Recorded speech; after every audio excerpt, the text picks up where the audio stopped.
ลูกใส่บอกแก้วน้ำตาสงสารภาษามีสุขทางปวงขีดแควนแดนได้อาศัยเทียบกัน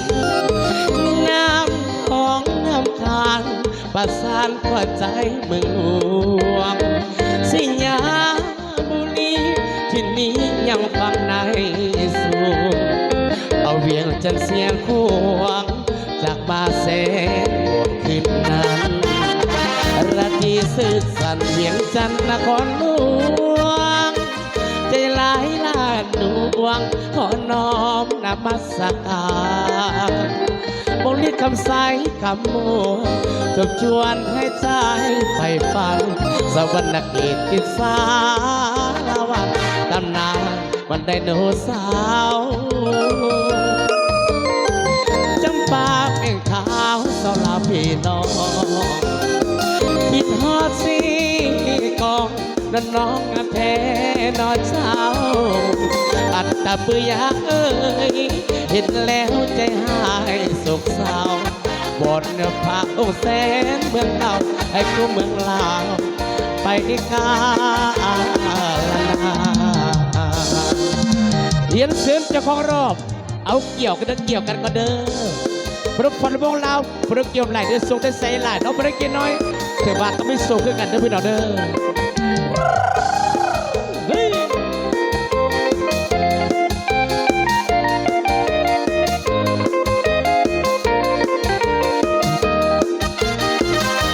ลาดีสุดสันเวียงจันทร์นครหลวงได้หลายล้านดวงขอน้อมนมัสการบริคำใสคำโมชมชวนให้ใจไปฟังสวรรค์เกตติสาวันตำนานวันไดโนเสาร์จะป่าเป็นขาวสลาพี่น้องคิดฮอดสีกองนั่นน้องแท้นอนเช้าอัตตาปือยาเอ้ยเห็นแล้วใจหายโศกเศร้าบนพระองค์แสนเมืองเก่าให้คู่เมืองลาวไปกาลนาเอาไปต่อสองผลงานเสียงเพลงน้องบอมบรรยากาศเรานี้เป็นจังหวะสามซ่าเอาเซ็ตจะเข้ารอบเอาเกี่ยว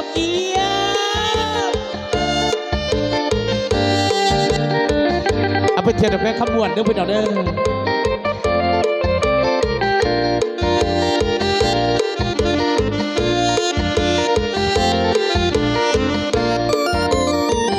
ได้พบเนื้อนวลสาวกำมวนผู้งามโส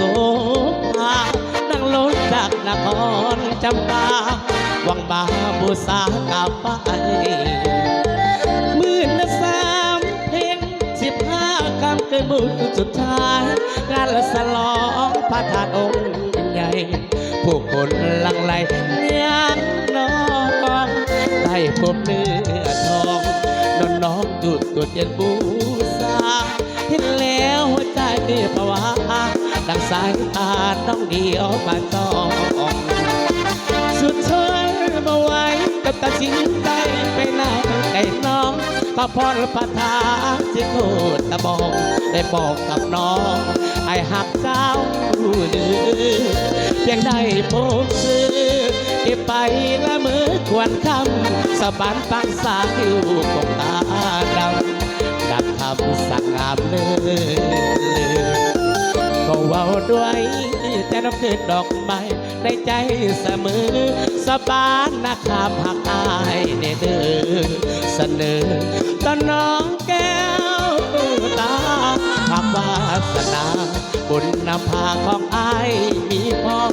สาวเมืองนามองขับหักอายน้องจะบอกแม่พอสู่ของการดาสุดดังคาดไปเต้นน้องเป็นไทยอยู่บ้านเวียงสาคงสมใจอายปรารถนาแต่น้องเอวตามาน้องยังไงเอาเกี่ยวกันยิ้มสักกันเด้อพระพรน้ำเมียกันยิ้มเสียเมียแน่พระพรผู้สาวก็ยิ้มเสียผู้สาวกันเนาะ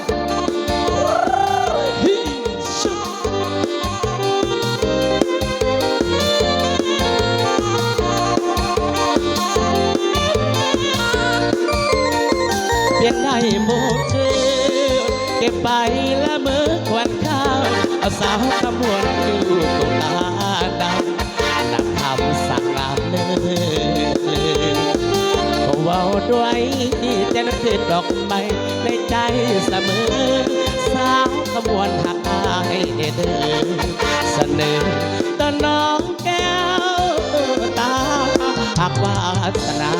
คุณภาของอายมีพอสบานนะครับหักอายน้องจะบ่แม่พอสุขอการดาสุขดังคาไปเด่นน้องเป็นไผเห็นจำปาคงสมใจอายปรารถนาแต่น้องแก้วตามาน้องเคียงกาย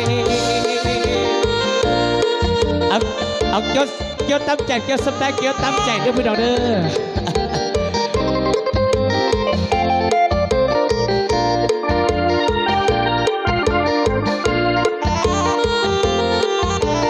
อคงจะหลายๆเด้อ